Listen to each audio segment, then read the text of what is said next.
presentation contains current opinions of Moez Ansari, Chief Investment Officer of Compak Asset Management, a registered investment advisor, and are subject to change. Nothing in this presentation should be considered investment advice. We make no assurance that Mo's opinions or illustrations will accurately predict future prices or financial markets. In no event is past performance a guarantee of future performance. A detailed disclosure can be found at the end of the presentation. And now here's Mo. Hello everyone, and welcome to the Compak YouTube update for November 29th, 2022. I'm Mo Ansari, President of Compak Asset Management and host of Market Wrap. I'm going to talk about what the Fed is going to do or thinking of doing. There's a lot of economic data coming out, so we'll take a look at that. Take a look at where the market is. It's at a critical juncture when we take a look at the technicals, very similar to where we were in August. Got to that critical juncture and fell dramatically. Is this a similar situation, or are we going to make a change? We'll take a look at the charts. That'll tell us the story about the market. Take a look at the economy, the weekly technicals, the market, where we stand, and a look at the week ahead. Well, let's start with where we are as far as the Fed is concerned. The fund's expectation now is that we were going to get above 5%.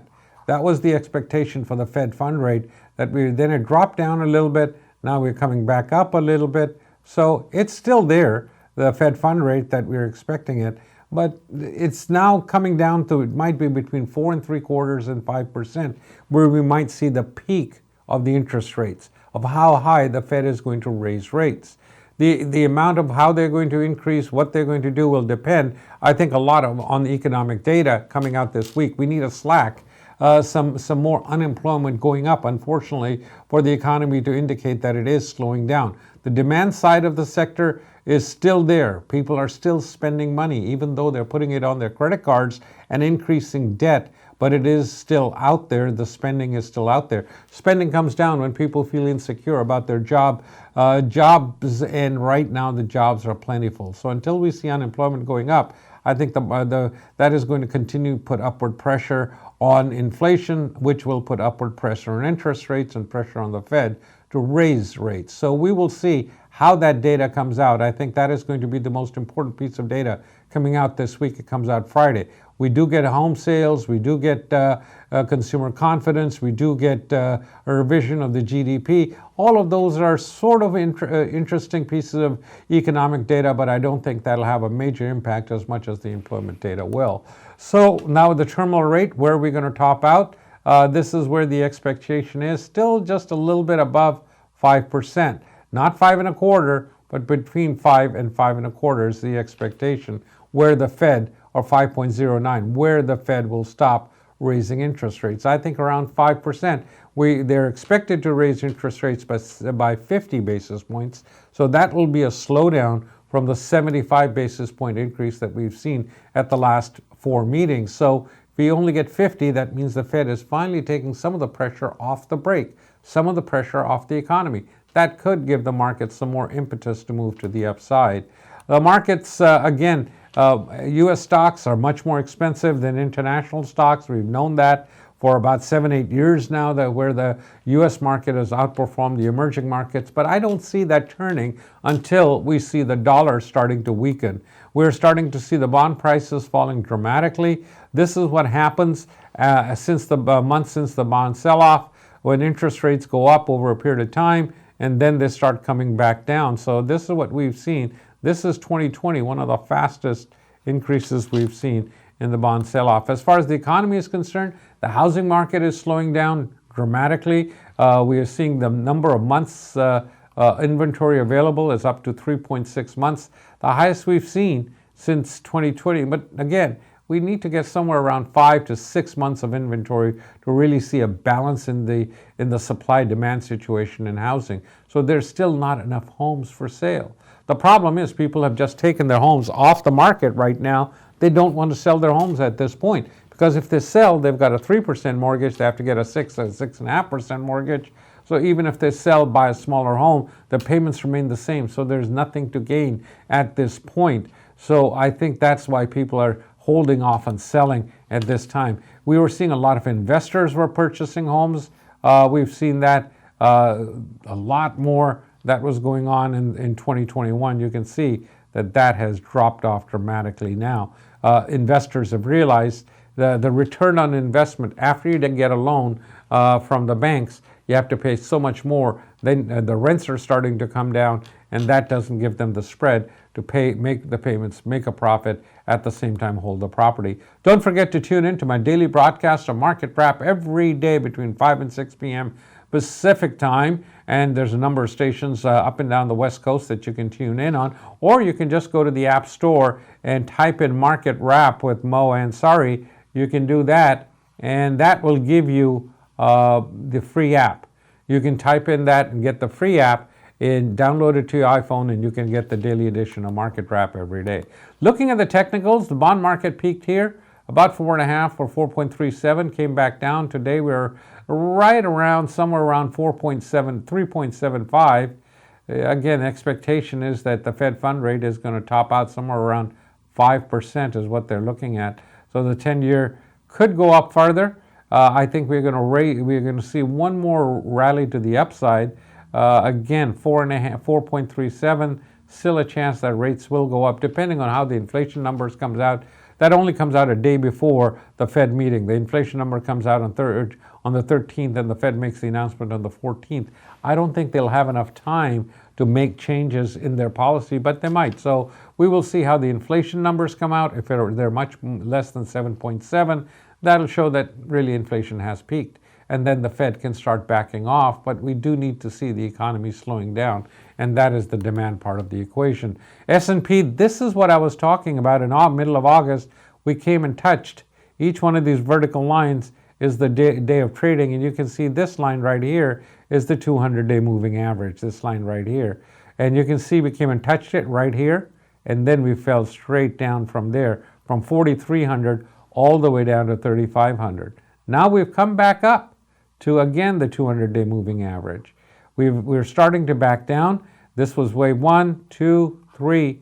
We've seen the fourth wave pullback, but we have to hold above 39.24. We closed today at 39.57, so we have to really hold right around here. If we do get a much stronger unemployment number, that could push us right through here. And then again, this would just be an ABC correction, a failure at the 200-day moving average, and all that we've seen is a bear market rally. Or we get a pullback here and turn back and get through this 40-50 area.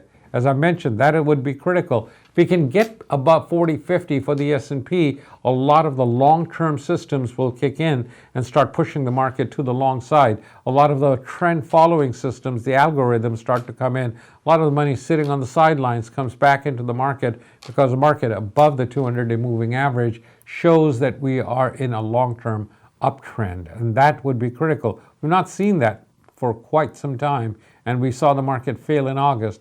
But this is the point where the market will prove to us that the rates are peaking, inflation is peaking, the stock market has bottomed, and off we go. But we have not seen those answers yet. We could get those in the next couple of weeks. Weekly S&P chart, again, we're sitting at the 20-week moving average, sitting right here. Again, 39.26 is that number. We closed at 39.57. So we are just holding support right here. And as I said, that after the rally, we are going to sort of wait until we get the unemployment number and the inflation number this month in December for the market to really get enough momentum to get through the 200-day moving average. Nasdaq, still a very weak picture, been going sideways in this trend. We need to really get above, still holding above the 50-day, which is 10,887. We're at 10,983 today. I would like to see the market get above 12,000 before I get excited. We're about 11,000 right now. So we need a much more bigger rally in the Nasdaq. But I will do a weekend preview of what I expect in 2023, preview or review of 2022 and a preview of 2023 in my daily edition of Market Wrap. So make sure that will give you what I'm looking for in 2023 in a lot more detail. Looking at the weekly charts, again, 12,000 is the number. That's when these dots that you see right here, when the market is below it, is in a bear market, when above it in a bull market. You can see it started in April of 2020 right here, where it got above it, stayed above it all the way up to here, beginning of this year, and then returned when the dots turned down right here. You can see the market turned below the dots, and that showed a bear market right here. Then we started to show some strength, but again, broke down. This was in August, broke down again. So really need to get above 12,000 in the Nasdaq. Oil has come down dramatically after the lockdowns in China. It's a very opaque situation, but China is locking down. I think they're going to continue to do so. That could impact, it could have a two sort of a double-edged sword, where we could have the Chinese slowing down the economy, which could slow down demand for oil, bring oil prices down, bring inflation down. But at the same time, if the Chinese economy does slow down too much, we have supply chain problems that might push up prices here in the U.S. because we can't get enough product out of China. So we will see how this situation resolves itself. I think the Chinese will contain it, and they'll squash any protests out there and handle this situation. Gold market, again, very similar, just got up close to the 200-day, need to get above 1,800, third wave up, fourth wave pullback. We've got to hold above 1727. We closed today at 1748. So I think the S&P is at a critical juncture, needs to get above 4050. If we can do that, that would be a very positive sign. Don't forget to sign up to a weekly newsletter, Mo's Market Minute. You can get that simply by going to our website at compak.com. Look ahead for the week. I'm looking for the market, again, to make a decision this week and next week, depending on what the Fed does with interest rates and what the inflation and unemployment numbers look like. Those are my views. Those are my thoughts as of November 29th. I will be back with you at the same time next week. Until then, good trading.